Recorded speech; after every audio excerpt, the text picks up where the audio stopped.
Well, hello again, friends, and welcome back to RaiderIO's Race to World First Daily Recap with me, Sean. I'll be your guide through Day 7 of the Race to World First through the liberation of Undermine. We are 6 seconds away from the actual kill everyone moment of enrage when the boss goes down. 2 seconds, it was 1.0 seconds. Following their Styx kill, Echo went back to Mythic Plus, giving their big brain analysts some time to prepare for the Sprocketmonger ahead. The players also chatted about the race and when they expected tuning. Gingy shared some of those sentiments during dinner break. Looking at the difficulty so far, if they're going to continue to increase in difficulty for each boss, it could go into week 3. It seems that Echo are preparing for a long race ahead too. So this raid is a 4-week raid and then they do tuning after. Method kicked off the day with a clear goal for themselves.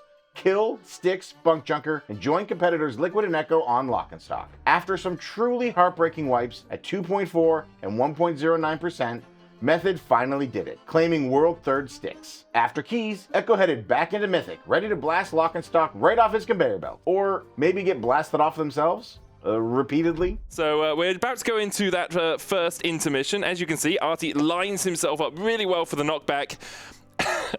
Just no, Artie, no! Despite some frequent and traitorous blowups, Echo was the first team to give us a good look at Lockenstock's Phase 2 and had consistent progress throughout the day. We even got a glimpse of the boss's Casted Heart and Rage Gigadeath at 7 minutes. After 58 pulls and some seriously substantial progress, Echo called it a night. Today is not EU's reset day, so Echo has another day to work through Sprocketmonger and his collection of explosive inventions before they've got to do it all over again. Oceanic Guilds Honestly and Crimson both dashed Rick Reverb's hopes and moved on to settle in for some long progress on Styx Bunkjunker, joining a growing number of teams to grapple garbage for 100 pulls or more. Though they reached Sprocketmonger last, Method got right to work on the boss and made a series of substantial improvements throughout the day. They knocked a significant amount of health off with each new best, going from 68 to 50% health fairly quickly, and then sub 50%. They finished their evening with a best of 42.9% in 36 pulls. Liquid resumed their Sprocketmonger progression right away, with a new best of 60% right off the bat, after which point they saw a gigantic improvement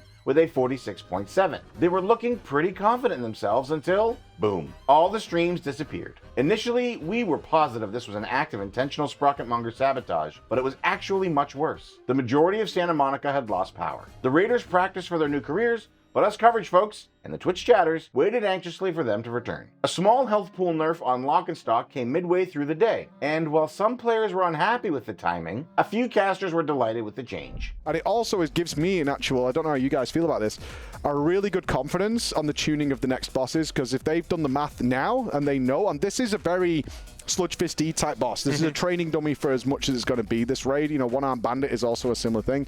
This bodes very well for the tuning of the next bosses. Several other guilds cleared their way through 3 of 8 Mythic and chose to face the conveyor champion Sprocketmonger over Styx Bunkjunker, putting them in the minority of Mythic progression teams thus far. World First Exploiters RaoV Quality Assurance were back at it again yesterday with a full Mythic Liberation of Undermine clear, very briefly, before they were once again banished into the Nether. At long last, after nearly 3 hours of literally going dark, Liquid returned to free us from our absolute boredom. While they battled some major instance lag throughout the remainder of their raid day, Liquid continued to chip away at Lockenstock's health. Apparently there's something with the Pulsar Orb in the final phase, the Empowered Invention, where there's like a weird particle effect on it, and if you disable particle density, then it can, it just makes it slightly easier to see. Lowering particle density helped make the Void Orbs that much easier to see, eliminating a major source of low health wipes. Ultimately, Liquid were not able to lock in and reenact their world first Styx kill, even despite the caster's incredible assistance. Okay, focus up. Big damage here.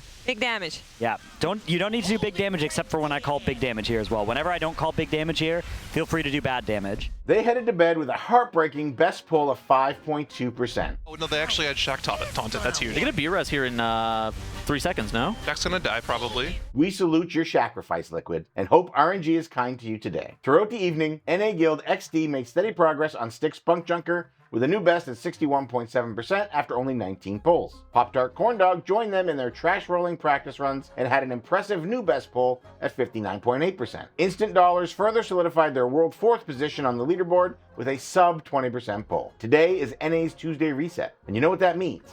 Splits. But how many? Which bosses?